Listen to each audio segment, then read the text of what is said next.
Et TF1 pourrait-elle ouvrir les votes en Suisse et en Belgique pour la Star Academy? Et Léa et Ambre s'affronteront pour la toute dernière fois ce soir, ce samedi 7 février, lors de la grande finale de la Star Academy.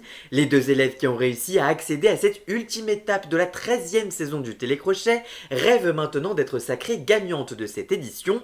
Mais les deux jeunes femmes pourraient ne pas être tout à fait sur le même pied d'égalité à ce sujet. En effet, Léa est originaire de Suisse et bénéficie d'un fort soutien de la population helvète, mais petit problème, il n'est pas possible de voter depuis l'étranger. Alors les fans de l'académicienne de 22 ans se sont mobilisés pour créer une cagnotte afin que les Suisses fassent des dons.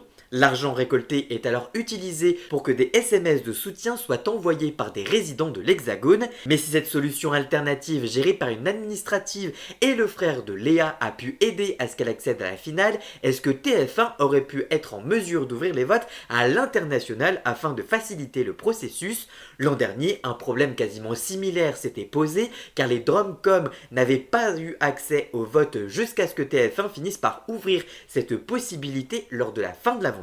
Mais les conditions sont légèrement différentes puisqu'il s'agit de l'étranger cette fois. Le Parisien explique que les jeux et votes organisés par la chaîne sont régis par la réglementation française, ce qui rend juridiquement impossible de les étendre à l'international, et techniquement ce serait très compliqué de passer des accords avec tous les opérateurs de chaque pays, de mettre en place un autre numéro par pays. La possibilité de voter depuis la Suisse ou la Belgique ne sera donc pas possible de sitôt, à moins qu'ils ne découvrent Internet. En tout cas, vous, que pensez-vous de ces informations? Dites-moi tout ça en commentaire et surtout, abonnez-vous.